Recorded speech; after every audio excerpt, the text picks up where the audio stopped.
It's Wednesday, December 13th. I'm Matt Harmon. Welcome to Ekeler's Edge, presented by Toyota, part of the Yahoo Fantasy Football Show. It is a hell of a day to talk ball, and joining me to do just that is LA Chargers running back Austin Ekeler. Austin, what's going on, buddy?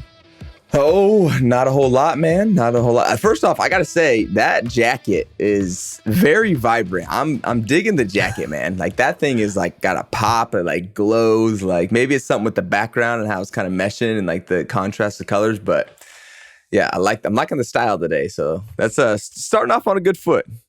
Well, thank you. I appreciate it. Yeah, it does seem to pop pretty well with the background, but it's a rather vibrant jacket. Shout out to, I'm not gonna say the brand that it comes from because they're not sponsoring this show and they're not sponsoring me, despite the fact that I've been trying to will that into existence. Wait a minute. But look, did I hit a hot spot here? Sorry, I didn't mean to make it. No. Touchy subject. My bad. We'll talk off. Nice jacket. It's a great jacket. Love the jacket, and I love this particular clothing brand. We'll talk offline about the sore subject of the sponsorship thing. But for sure. Anyways, for sure. Point being, appreciate it, buddy. You look great as always. Little peel back the curtain. We're recording this a little bit earlier than we usually would. So if we are not 100% up to date on some news, anything like that, just want to make that known right here off the top, due to the fact that Austin is playing on Thursday Night Football this week. So we got to adjust to fit our guys' schedule here. But I say that to say you're looking great coming off a tough game yesterday, man. You've still got good energy about you. You got good energy about you despite the fact that everything that happened. I'm trying for the show, It's easy for me to be down and, poor me. But that's not where I am. That's not who I am. It's like, okay, it is what it is. It's the situation. It's the reality of sports. You're going to lose. You're going to win. There's going to be tough times. There's going to be good times. And unfortunately for us right now, or maybe fortunate, maybe it is good. You never really know how stuff plays out. Obviously, you don't want to lose. But I think you learn a lot about yourself and your team. And it challenges you in life when you go through times like this where it's like, it's not going well. You're trying everything to try to, obviously go out there and win, but you're not winning. And for me as an individual, it challenges me mentally because I'm like, okay, how can I put myself in a position to keep going, keep pushing forward, keep competing, keep a good energy around the guys, keep a good energy around, everyone around me, because I don't want to be the person that brings people down. We lost and I want you to feel sorry for me. Don't feel sorry for me. This is part of the sports. This is how it is. Obviously if you're a fan of the Chargers or a fan of, the show, then, it sucks. But that's competition. There's going to be a winner and a loser. So I'm going to keep a good energy, regardless, win or lose, because it is required for us to continue to keep a level head going forward in life, not just football. And so that's where I'm at right now. That's where I'm at. Well, hey, that's an admirable perspective, and I think something that everybody can take from not just football related, man. You are so much. we're not in control of what happens to us in life, and I mean, obviously, you control part of the outcome on the field, but the one thing you can control is certainly how you interact and the energy you bring to every aspect of your life. That's the one thing you can control. Absolutely, and we play a team game, and when there's a team game, everyone has to contribute to the product on the field. And whether you or your team contributes enough, you might win, or if you don't contribute enough, obviously you're going to lose. And I feel like we've had too many broken series where it's we have some good splash plays, or we have guys that make plays here, and then it's just broken. We hit it like a wall for something. So we've been struggling trying to get over that hump. We have a few games here, starting with Thursday Night Football to try to get back on some sort of track here. I'm looking forward to that opportunity. Yeah. Regardless of what happens the rest of the season, it's a proving ground for everybody else that's out there, going forward for their career, everything. But like you mentioned, Chargers fall to 5-8. Probably the biggest loss, though. I mean, obviously you lose the game, but comes in the form of an injury to Justin Herbert, your quarterback. Broken right index finger, Brandon Staley said after the game. Obviously, it's not been the season that you've wanted. It's not been the season that anybody in your building has wanted so far. Talk to me about what Justin's been like throughout this season. Because I remember we had a similar conversation last year of man, he's just such a good player. And it's just kind of a shame that that we're not going to see him in the postseason, right? We had that conversation at the time last year, and then, shoot, you guys end up making the playoffs. So what has he been like in the building this year? And I don't know, just kind of give me your evaluation on Justin's season so far. Yeah, man. I mean, well, first off, talking about the injury, I mean, this man is as tough as it gets. Like we've seen that the entire last year, right? With his rib injury, we still ended up making a run and getting into the playoffs. And so, it's a testament to him as a person, as a competitor, and how much he actually cares about playing for this team. Kind of going back to the attitude conversation we had, right? Where you could be like, you know what? I got my ribs cracked. I could, sit out a week or two. This guy's like, no, I'm not only going to not sit out, but I'm going to finish this game where it actually happened in. And so I know for him, man, like even he had his finger, early in the year, on his other hand. And so the dang fingers, man, freaking annoying. Breaking fingers on both hands in the same season. Man. What are we doing? Annoying fingers. Man, I just admire him and how much he loves this game. And I tell him after, every game, I just like how proud I am of him and his leadership and how he's continued to grow and be a leader on the field, man. Because when we're on the field and on game day, Justin, where it's like he comes alive, he's just in the huddle, he's commanding it, right? He's encouraging, he's all of everything you'd want in a leader. He's tough, gritty, making plays, all of it. Obviously sucks, to see him go down. We have Easton Stick coming in, and I'm excited for him to get his opportunity to show us what he can do, because I've seen him in scout teams, so that's great. But Justin just, he's been that. That's what he's been. All those things I just said about, that's what he's been this entire year. And he's been what we needed. Hey, give us a chance, man. He's making plays when we need him to make plays. Obviously, we've been coming up short in some here and there. But like I said, it's a team game. And when you have someone like Justin on your team, he's going to be a big contributor to what you're putting on the field. And obviously we're appreciative of that. And like you said, hasn't gone how we wanted to. For whatever reason, there's a million reasons that you could say, hey, this is why the season hasn't gone the way we wanted it to. But that's competition. That's sports. There's, like I said earlier, there's ups and downs. And so I hope the best for Justin is health, obviously, first, getting his finger back on track. But like I said, if he can go, he's going to go. That's just the type of person that he is. He doesn't want to leave us out there. He feels bad. Like, man, he wants to be out there, and I know he wants to be out there. And so if he can, great. If not, Stick, let's go, man. Watch you step up. Because look, if Stick goes, we're getting to this conversation later. I need a new quarterback if Justin's not going, in my fantasy team. So we'll get into that conversation later. So maybe it'll be Stick. Who knows? We'll see. We shall see. Yeah, he's going to get his opportunity on Thursday night. I mean, he had a couple of moments there in the Denver game coming in relief. I mean, he threw a big downfield pass to Quentin Johnston, rookie receiver, probably the biggest play of his career so far, maybe other than that Cowboys touchdown. I think was that against the Cowboys? No, it was Lions. I think Lions game. Lions game. Okay. Yeah. But anyways, so I mean, he had a couple moments there. So we'll see what Easton does. But no, I wanted to give you that chance to talk about Justin, because I know, like, when we had the episode with him last year in person, like I remember you saying, like, I wish I could play with this guy like forever, because just he's such a man. He's a guy that just like immerses himself into the game. Like he wants to be here, wants to be around it, like lives and breathes football. And at the quarterback position, like, it's so important for that. And that's if you're going to have a franchise quarterback that's going to play for 20 years, you want that passion to stay like that forever. And so it just makes it fun, because he has the talent to be a superstar quarterback, and then also has the passion to continue to keep it going and continue to express that and build upon that. So it makes it fun and exciting opportunity to play in the backfield with him. I talk to you every week. I've been very lucky in my career to talk to a lot of different NFL players. Very fortunate that somehow this is my life. I can't believe it, but I say all that to say that talked to a lot of players. Still, probably one of my favorite quotes in any player interview was the one with him last year. Again, when he's like, "Yeah, outside of football, I live a pretty boring life."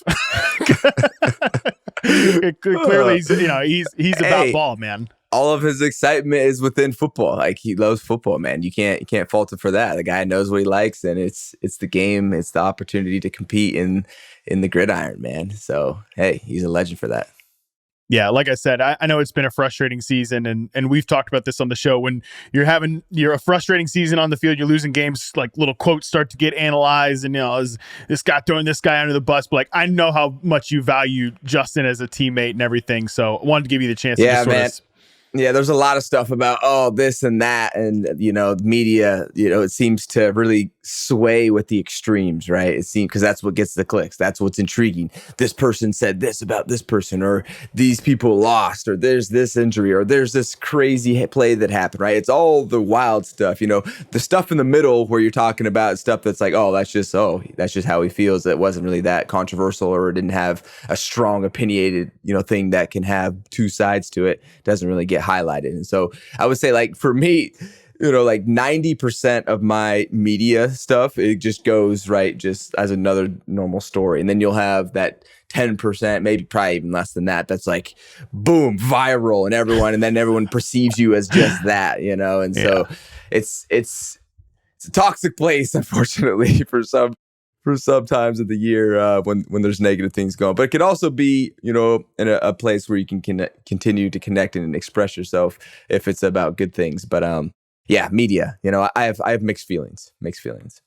I mean, I am the media and I have mixed feelings too. So listen, so podcasting, I wouldn't say is necessarily media. Well, what is media then? Like, I would say media is more people that are like, have to seek out like stories and then write about them or journal about them, things like that. I feel like when you're casually like talking and having discussions about them, like in a podcast setting, it's not necessarily media. I would say it's like a place where you can get like a video content, right? I mean, maybe what would you consider media? I don't know. I wouldn't say. I would say media is anything like.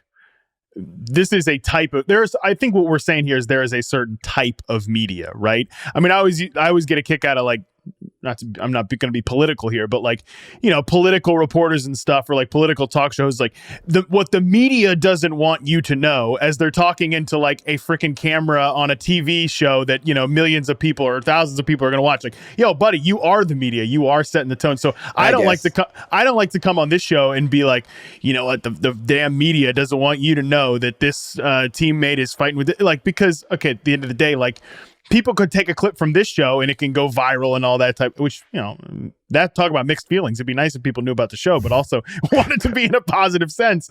So I think there are just different types of media. Certainly on this show, we're not trying to be the clicky type of media. Well, I should correct myself because I 100% agree. And I'm looking up like the actual true definition of media, and when I think of media, I think of all these journalists and things like that are all around me, after the game. But yeah, this is definitely a type of media. And I would disagree. We do want to be clicky, but not for the controversial reason because, look at Matt Harmon said about this person, but for the reason that like, dang, Matt Harmon gave some good insight, right? For good quality content is why we want to be clickable, and why we hope we capture your attention every single week.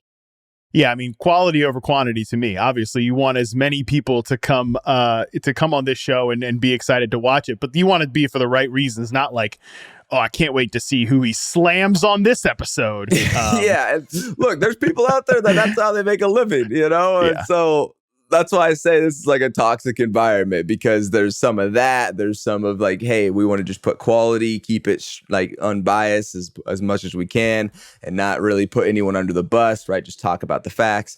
And so, yeah, it's an interesting place, right? We all have this voice, and it carries weight, and sometimes more than others.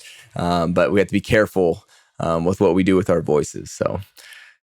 Yeah. This is media. This is the current state of media. So anyway, I digress.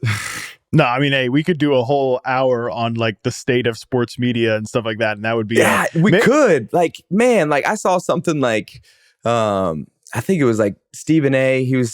There was something where he said it was like Pat Mahomes' most embarrassing moment. And it's just like stuff like that. That's like talking about the offsides and how Pat was, going crazy. He's still frustrated about it, and obviously Pat's emotional, but it's like, even just saying that now is like putting like this negative connotation on Pat, where it's like, hey, look, this guy's just emotional. He didn't want that to be called. Obviously he's upset.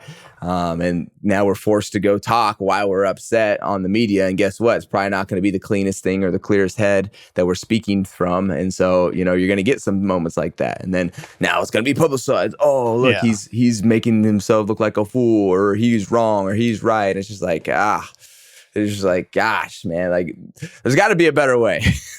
Yeah, there's got to be a better way. It's like I always say this about the receiver quarterbacks like that get in a fight on the sideline, right? Great example is Jalen Hurts and AJ Brown earlier in the season. People are making such a big deal about they're having this like sideline heated discussion, like, wow, AJ Brown's yelling at Jalen Hurts because he's not getting enough targets, and then AJ Brown literally says like, no, that's not what it was about. I'm like these are two guys like at the height of the sport trying to get things done, and like, oh, by the way, ever since that game AJ Brown won in this massive tear, it's like I always tell people, like, go read a freaking gossip magazine if that's what you want. Like, let's just talk about football, man. So it can definitely be frustrating. I'm coming from a player's perspective, right? So like, I'm in it, I'm in the locker room, I'm on the sideline, I'm on the game, so I have like the ins on like these conversations and like what's going on and how people feel and all of that, because I'm part of it. And so I get why it's intriguing and why people are like, ooh, did you see this? What does this possibly mean? Because you're on the outside, you don't have that necessarily access. And so there's that level of uncertainty that you're intrigued in. You're like, okay, like, what is the scenario? Like, did this happen? Or, hey, these people are arguing. What do you think they were talking about? And so I 100% understand it, but also as an athlete, it's all noise. I go back to what Kobe told me. It's all noise, man, just locked in on the prize. I think one of the things I'll remember from him, most memorable time, he came out and spoke to us as a team. I don't know if I shared this on this show, but I don't think so. Yeah. He talked about like how a lion hunting, and when a lion's hunting a gazelle or whatever it's hunting, like, it's locked in and it's low in the grass, and there's grass in front of its face, and there's flies flying around. There's all this extra stuff, but you got to look through that. You got to stay hyper focused on what the prize is, what you got to be doing. And so like, I kind of associate like the media and all these outside like opinions, like the flies in the grass. Like, it's just outside stuff that's there, but you just got to look through on what's actually important. And right now, NFL season, it's, hey, making sure put the best product on the field as a team and not getting too caught up in all of this outside hoopla about this and that, because especially around our team right now, where it's like, oh, the Chargers, they're supposed to be this and they're this. Well, it's like there's perception and there's reality, right? We live in reality, and there's all these expectations, but guess what? We have to play the game, and we have to make sure we go out there and make the plays. And so whether you thought this or thought that, guess what? Doesn't matter. We have to go play. And if it hasn't been where we wanted, obviously, and so that's what we have to focus on trying to fix. And there's all these opinions about it, and it's like, it's just noise. Like, boys, focus on the gazelle. I like that. Focus on the gazelle, focus on what you need to get done and not all the grass. That's a good way of looking at it. And again, applicable for a lot of walks of life, that is for sure. But hey, yeah, like I said, we could do another damn hour on the state of football media and sports media, and maybe just media in general. But yeah, you guys got some games here to play, including Thursday night. You will be doing it with the backup quarterback in Easton Stick, and that's not new, Austin. Like, this whole year is quickly becoming like the year of the backup quarterback, with now over half the league needing to play their backup quarterback at one point or another this season, according to Mark Mask. We could be seeing the 55th and 56th starter at the position this season in week 15. What's going on? What? And this is a thing we've seen. Like, this is not unprecedented. It's not like the most quarterbacks we've ever seen play. The season's not over yet, but it has been sort of a trend in recent seasons. What do you think is the deal with all of this stuff? Yeah. We see the NFL doing everything they can to implement rules to try and protect these guys, just because we know how important they are to the game. Like, these guys are, right, the face of the league. That people come to see amazing offense and see plays being made. Yeah, you're going to have that on defense, but let's face it, offense is going to be the one that's selling tickets. People want to see the catches and the touchdown dances and, all of that stuff, and the big, 40-yard bomb to people, like, that's what fantasy stats. It's what, with this, fantasy. Exactly. All of this is bought into these QBs, and it's rightfully so, right? They have a big impact on the game, even just like, hey, protections, run game, right? Making sure, hey, we're locked in on, all of these different details, which we could talk about for hours about what they have to go through as being, just, a superstar level quarterback. So like, NFL's like, all right, let's protect these guys. However, there's what we just talked about. There's a reality. And the reality is we play a very violent game called football, where an offense is trying to move one way and the defense is trying to move the other way. And there's a lot of large men running into each other. And guess what? When that happens, people are going to get injured, and it's inevitable. It is inevitable. Like, it's going to happen. I don't care who you are, what position you play. There's going to be a chance every single game, every time you step on the practice field, every time you're playing this game, football, that you can get hurt because it is so violent. So we're just seeing that play out. Like you said, this isn't like a new record of like quarterbacks that hasn't been played. Obviously, you don't want anyone to be injured. We want to see the highest quality of production on every single game, every single day.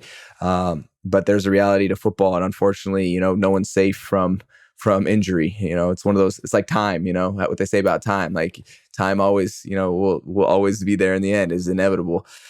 Same thing with injuries in football. Like, it sucks. I went through it at the very beginning of the year with my ankle. Justin's gone through it. If you can play, you're going to go through it. But if it's one of those where it's like, look, man, unfortunately you got to sit out, then yeah, it sucks. But that's the situation. And it's never great timing either, right? Mm-hmm. Like, you see, like, remember even San Fran last year, right? With their quarterbacks, like, they're going on this tear, and then all of a sudden they got no quarterbacks left. Purdy can't even throw the ball. He's got to go in there and hand it off, and it's unfortunate, but it's a reality of the game. And it's kind of this gauntlet, right? We see every single year, and it's like, who has enough guys to put a good product on the field left standing, and that's what it comes down to at the end of the year, is who's left. Because, and we're talking about, the NFL, they want to extend the season. We went from 16 games to 17 games. And so if there's any ever conversation about going even further, like, we got to bring this into occasion. Like, there's more risk for injury and more risk for people that are going to be not there in the end of the season when playoffs, start hitting. And those are the big money games and the Super Bowl and all that. So kind of went on a tangent there, but yeah, it's football. There's going to be injuries. Definitely should not. I now turned it into a political thing, not trying to extend the season here.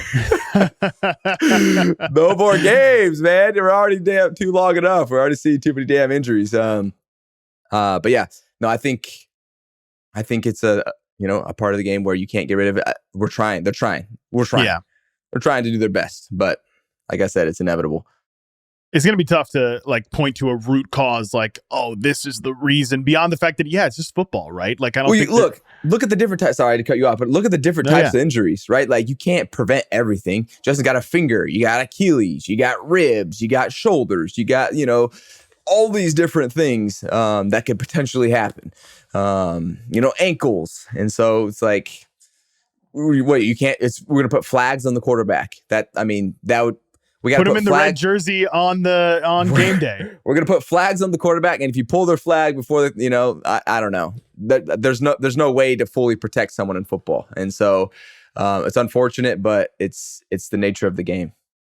Right, and there's always a conversation about, oh man, if this guy runs too much, he's gonna get hurt. And well, maybe the hits add up after a while, like it does honestly for like running backs and stuff, right? Like touches add up and everything. But at the same time, a lot of these injuries occur in the pocket, which you can't take that out of the game. Like, it is what it is. So yeah, there's an inevitability aspect to it, like you mentioned. But a lot of these teams, like the best teams in the NFL, can weather their starting quarterback going down. The Bengals right now with Jake Browning, like, they're kind of on a tear.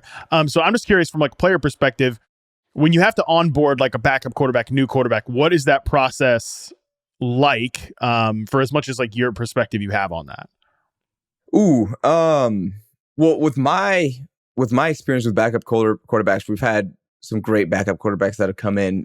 We've had Chase Daniels, we had Geno Smith, and obviously Stick as well. And these guys basically act like they're going to be playing anyway. Like, Easton came in the game, was changing protections, making the kills, to the changing the plays, making audibles, running the no huddle offense. He didn't take one snap of the first team reps, the entire practice. And he's in here, he's got everything down. Like, that's how these guys operate.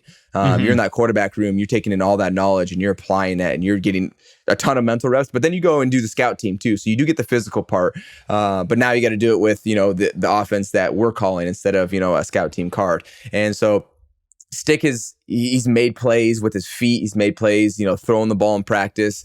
I call him Dr. Stick because he gets surgical with that thing at practice. And so he's slicing him in there. Yeah, Dr. Stick. So yeah, look, if Justin can't go and Stick's the guy for us, like, just like we did in the game versus Denver. Like, we're going to rally around this guy. We got all the confidence that this guy can go out there and give us a chance to win. And that's all we really can hope for. And, maybe there's some changes because, maybe he's definitely faster than Justin. So maybe there's some of that in there. Who knows? Really? We'll see what Kellen puts in there, So, oh yeah, stick and move. And that's no secret. You've seen this guy. Well, maybe you haven't seen him, but in preseason, this guy, yeah, he's got some gas. So maybe there's some things that are, curated to that. But we'll see. Yeah, I didn't even think about that. Like, definitely you see that guys add different dimensions. Yeah, I didn't realize Easton Stick ran a 4.62 at the combine when he got drafted. Like, yeah, he can scoot a little bit. And he's not like a tiny dude. I mean, he's 224. At least, again, his combine weight was 224. Like, that's pretty good. There you go. Stick and scoot, man. There you go. So maybe we'll see some of that on Thursday night. But last thing, touching on this game before we talk about our fantasy league. Actually, this will transition into our fantasy league, unfortunately for me. Despite the loss on the field, Austin, you actually had probably your best fantasy day in a while. Well, definitely your best fantasy day in a while. 15 touches, 100 total yards. You get back into the end zone. And this comes after a week. I don't know how much you want to talk about this, but it comes after a week where, let me tell you what, Brandon Staley said something about, there's going to be a little competition for carries going into this week. And talk about media and making a kerfuffle. I mean, man, on Thursday or Friday, whenever that came out, that was like a whole thing on fantasy Twitter, man. Like, people had a lot of thoughts, a lot of opinions, a lot of different ways. I'm just curious, was there anything actually different from a preparation standpoint that went into this week that, made you find success or no, just keep chopping wood? No, for me at this point in the season, we get this late, like I don't take a lot of reps at practice. Like, my body is, we're trying to save my body, right? I'm hitting like a top speed here and there. I'm probably getting 7-8 plays at practice. And so that's what it's been for me at this point in my career, going into year 7. And obviously, well, maybe it's not obvious, but we've only been dressing me and Joshua Kelly in the past few games. And Isaiah Spiller was up, and he got some carries in the game as well. So that was like the big change, for the week from previous weeks that you could see this week. But it wasn't like, okay, Austin, you're just taking the seat. You're not getting any reps. And that's what like media was like, oh, Austin's getting benched. Like, he's done. But, focus on the gazelle. Focus on the gazelle. I can't get in. Well, hey, Austin, let me tell you what's not clicking headline wise. Chargers shake up backfield, gonna activate Isaiah Spiller to get some reps. Nobody's clicking on that headline, buddy. You know what? People, maybe if the true sickos listening to this podcast, maybe they're clicking on that. But you know what? A lot of people are clicking on Austin Ekeler possibly getting benched? ?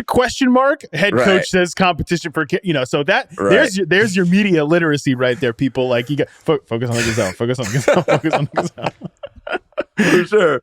I can't get caught up in it, man, because then got people asking me like, hey, man, what's going on with this? Like, man, like, look, we're going to show up on Sunday. I'm going to prepare. I haven't changed anything. I can't. Like, you are who you are. Like, I'm going to prepare the same way I've always prepared, which has given me success in the past. So it's like, let's keep doing that. And then, obviously we've been struggling running the ball. It's not a secret. And so there was like, okay, let's see what Isaiah can do. Like, let's give him a chance. It wasn't like, hey, Austin, we've given up on you. It's just like, we're trying something new kind of thing. And we've talked about it too. Less is more sometimes for you guys, right? Like, you've always welcomed the competition. I mean, absolutely. That's what we play the game. Like, I'm not, if coach said, hey, we're having competition. I mean, we've always been having a competition, right? Like, just because he's saying it, basically to me, he's stating what is happening every single day at practice. You have to continue to earn your spot and continue to earn your reps. And, it's going to fluctuate, right? Some people can maintain staying at the top of their game forever. Football, it's a little tough because of the injuries and just the different teams, how fluid it is, and how much you rely on the whole 11 on the field to actually go out there. And so, for us, we're always competing, and we're not scared. I'm not scared of competition. Like, that's how I've gotten this spot. is because I went out there and competed, and I was number 3 and continued to climb. And it'll never change as long as I'm, playing football, and even out in the business world where I'm doing that, I'm always competing. Like, let's go. Like, that's what fuels me. And it doesn't mean I'm always going to win. It doesn't mean I'm always going to be playing at the best, but it means I'm always going to show up and try to put my best foot forward and continue to work. That's what I'm going to do. And this is exactly what our message was, even when we were down, 21 points or whatever we were down in the fourth quarter. Like, hey, there's still time on the clock. Let's go out there and compete. Like, we're still competing. I'm still here competing. We're all out here. We're out here together, and we rely on each other to have success. And just because it's not looking good for us doesn't mean we're giving up, because it's not. At the end of the day, yes, people want to see wins and losses, but for me as a man internally, it's about, hey, am I continuing to, against all odds, continuing to try to move forward and try to push myself in a forward direction? Because that over time will compound to some sort of success in my life, at least fulfillment within myself. Well, hey, you pushed forward. Like I said, the results on the field speak for themselves. You had a nice little performance there in Week 14, despite your team losing. For fantasy people, that was good, except for one guy, me. Man. Finally get a nice game out of Austin Ekeler, 18.5 points in the Ekeler's Edge League. Unfortunately, and look, I said last week, I'm like, I don't know if this team's got it in them, okay? And then my guy Nico Collins leaves after one catch. He gets a strained calf. Jalen Hurts, this guy, he gets his tush pushed into the end zone, no problem every week, bunch of touchdowns. Well, he doesn't score a touchdown this week. He has 8 points, letdown performance there. I even get the damn Saints defense right, a streaming defense I'd planned to play this week because, listen, man. Bryce Young and the Panthers, ain't nothing going right there. Yikes. That's not a fun watch right now. 21 points to the Saints defense. Austin comes back in. It just couldn't get the timing right. Unfortunately, I'm going to lose this week. I'm going to be officially out of the playoffs. But Austin, you might lose this week, but you're in. You're in. Let me tell you what, man, I am now wholly invested in making sure you win this league. Because look, I haven't shown it in a while, but I got the trophy. Look at that thing. Look at that thing. I am not mailing this to anyone but you. Okay. I need you to win this league so I can send this to you. I'm not interested in sending this to Chris Harris. I mention Chris Harris on this show every week, but I'm fun. I am not interested in mailing this to Chris Harris or Josh Norris or any of these other goofballs. All right. I need you to represent our show and take this I need some help. I need some help because Justin is my quarterback, and now we are looking at a situation here where obviously I got to pick up somebody else, and yeah, it's looking tough out there in the quarterback world right now. Yeah. So let's talk about it, because this isn't just for you. This is for the people too. I mean, look, a lot of people were starting Justin Herbert. A lot of people were, myself included, not in this league, but in other leagues. A lot of CJ Stroud teams, man. And he gets a concussion. He's in the concussion protocol. We'll see if he ends up playing this week. But that could be two of the top quarterbacks wiped off the board for this week in a year where there's already a ton of backup quarterbacks. So I compiled guys who are available in our league and are pretty but this is one of the funniest things in fantasy media, Austin, that you someday when you're hosting this show full time without me, just the Austin Ekeler fantasy football show, you'll come to find out people have a lot of feelings. But oh yeah, you're telling me to pick up this guy? Not available in my league. Not available in my league. Well, we're not just talking about your league, so calm down, people. But regardless. These are pretty widely available guys. Geno Smith's available in our league, but I don't think that really counts. So what I'm going to do is I'm going to try to sell you on some of these backup quarterback options, and you tell me which one you think has the best case and you can potentially pick up. So again, I'm going to start with these widely available guys here. Okay. I'll first bring up Gardner Minshew, current Colts starting quarterback. Gardner, not supposed to be the Colts starting quarterback. It's supposed to be Anthony Richardson. He's been out for a long time now at this point. But Gardner Minshew's got a matchup with the Steelers this week. Steelers defense, typically tough, but they have a lot of injuries on that side of the ball, and they just gave up over 20 fantasy points to Bailey Zappi. Famously, Bailey Zappi, I mean, he's Bailey Zappi, man. Come on. So that's a point in Gardner's favor. I also love the RPO heavy offense they run in Indy. He gets some chances at the goal line every now and again, and to steal a line from my fellow co-host here, Andy Behrens, he likes to say he's the guy who gets to throw to Michael Pittman, is Gardner Minshew, and Michael Pittman is a dog. So there's that. The next guy I will bring up here, Jake Browning. I'm not sure if you've seen this Jake Browning guy, Austin, but old Jake Browning stepping in for Joe Burrow. He leads the NFL in passing yards over the last 2 weeks. Joe Burrow's backup quarterback, Jake Browning. And honestly, what I think is impressive for Jake Browning, Austin, is that he's doing it in a lot of different ways from Burrow. He's getting under center, a lot of screen passes. It just looks like a very different offense, but Browning is crushing it. And notably, it's kind of a tough matchup, though, for you this week.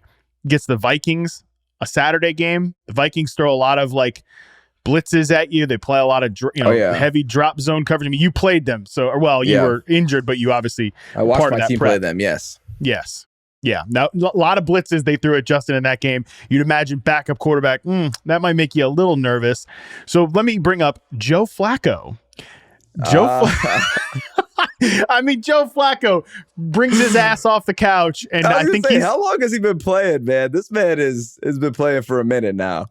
I was explaining Joe Flacco to somebody yesterday, and I was like, yeah, he's 39 years. He'll be 39 in January.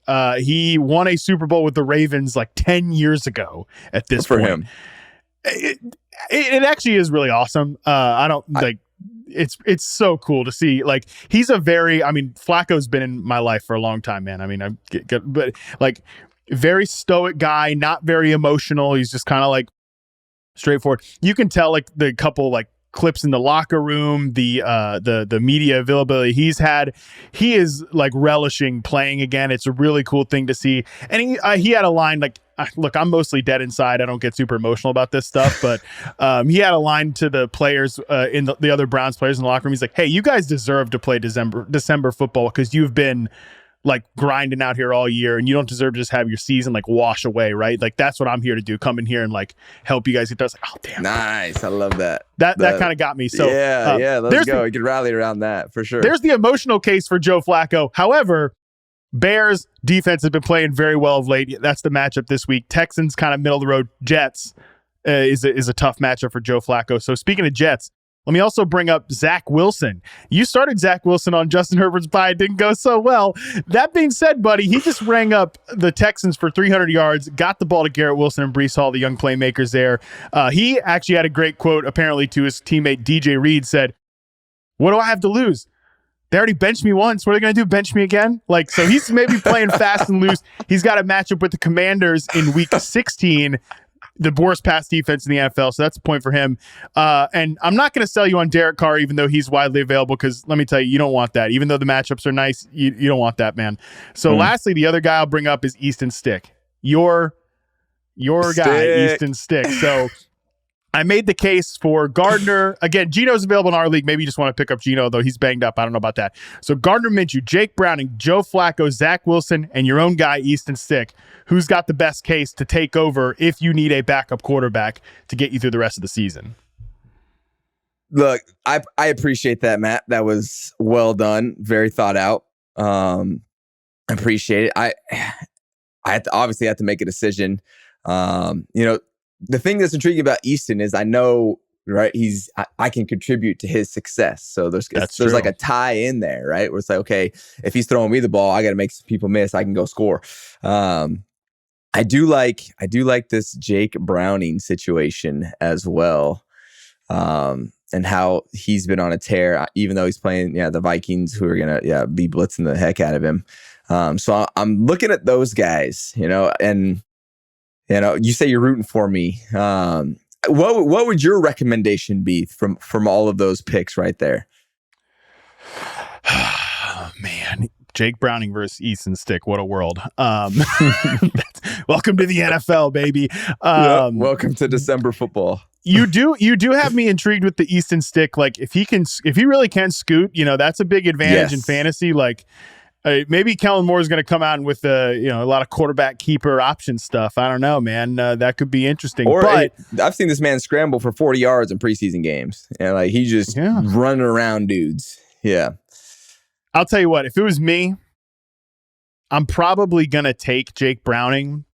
I think he'd be the guy I'd pick up just because, again, I love the the sustainability of what they've shown from an offensive standpoint, the way they have changed midstream, and Browning's been out there. I think he's played well, period, like full stop. And these guys have a lot on the line too. I mean, Chase Daniel, you mentioned, he's filled in with you guys at the Chargers before, and he's currently doing he's in the media. He's in the media now, man. So he's been doing podcast stuff. He's talked about this on some of his shows. Like, you have one little moment like Jake Browning's having right now, he could be set for life. Okay, like that backup quarterback life is really good. So it is a kind of a wonky matchup there with the Vikings, but that blitz stuff can be, and Justin's a great example. Now, is Jake Browning as good as Justin? Maybe not, but who's to say? But that live by the sword, die by the sword approach can be the case with blitzes where, like, are you going to blitz this guy a ton? Well, maybe he beats the blitz. So I know for me personally, I think I would go Jake Browning. So if he blows it for you in week 15, then you can just come back on this podcast and tell me I'm a jackass. All right. I was going to go the opposite of what you suggested because you got a C- on. No, I'm just kidding. I'm just kidding. I'm kidding. Outrageous. I'm kidding. That's when I make my own decisions, I get C-. Is when I make other people's decisions, that's when I really come to that's life. What, that's when you give the good advice. I like it. All right, we'll see. I haven't made a decision yet. I'm gonna hold off for a little bit. It's hard not to bet on my guy Stick because it's like, man, that's my there's so much bias in that though. Because it's like, that's my guy. Like, I believe in this man. But you know what, Austin? The reality is what I just made the case for Jake Browning, all that. I tell people this all the time. Don't just, because personal accountability show, don't just do like, oh, well, Matt Harmon said this, so I'm just going to do that. Like, if you've got a gut feeling that goes the other direction, and this applies to you, and again, everybody else out there, go ahead and follow your gut, man. Like, you know, you want to win something. You want to win because you did it, not because I listened to some goofball on a podcast. Right. Well, I appreciate it. Appreciate the work. We'll see how it plays out, and then we can report on it. Come this next upcoming show. All right. Well, we got to end the show rapid fire as we always do here, Austin.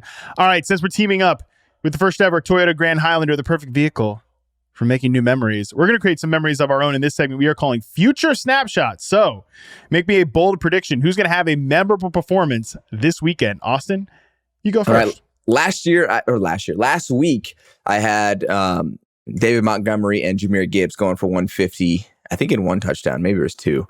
And they came up, bros. Yeah, the eyebrow bros, yeah. They dropped out, by the way, so they're looking good right now. However, they are facing the Broncos, who were ranked last in run defense when we played them last week. So we'll see. They were letting up like 150 a game before our game. Yeah. So who knows? Maybe they can squeak back up in there. But anyway, 150. They came up short there. So another whiff. Bold predictions. They're tough. They're tough. The bold predictions. They're bold for a reason. Indeed. For this week, I'm kind of digging into my 4 running backs that I said were going to be carries through the playoffs. And I'm leaning into Travis Etienne going against Baltimore at AFC Showdown. It's a big game for both these teams. And I'm going with Travis Etienne having 100 all-purpose yards and a touchdown. I like that call. Yeah, you mentioned those top 4 running back rankings we did. I will say, all those guys crushed it on both of our lists. CMC, you on your own list, you crushed it. Jahmyr Gibbs found the end zone. Kyron Williams had 100 yards again. Travis Etienne managed to get it. Like, Austin, we might know ball. Well, we'll see if I can get this bold prediction right. We like to think so. But we like to think so. If you know ball, you know that you don't know ball from the result standpoint, right? You can know it from the projections and all of that, but then, right, there's the variety in the play, So that's why we have a show, because no one really knows, but we can just give you some hints and hopefully help you out in some way. Well, no team is tougher to predict seemingly on a weekly basis than the Atlanta Falcons, but I'm going to go with a bold prediction on Bijan Robinson, who, if you actually look at his rushing yards this year, a lot of okay games, but he's only gone on over 120 rushing yards one time. 120? 120 rushing yards one time. I mean, dang, how many times does he have to go over 120? Well, I think he's gonna get 150 rushing yards this week against the Carolina. I'll go 150 total yards. Let me slow that down. I'm gonna go 150 total yards against the Carolina Panthers this week. I think he scores 2 touchdowns. Man, he was this close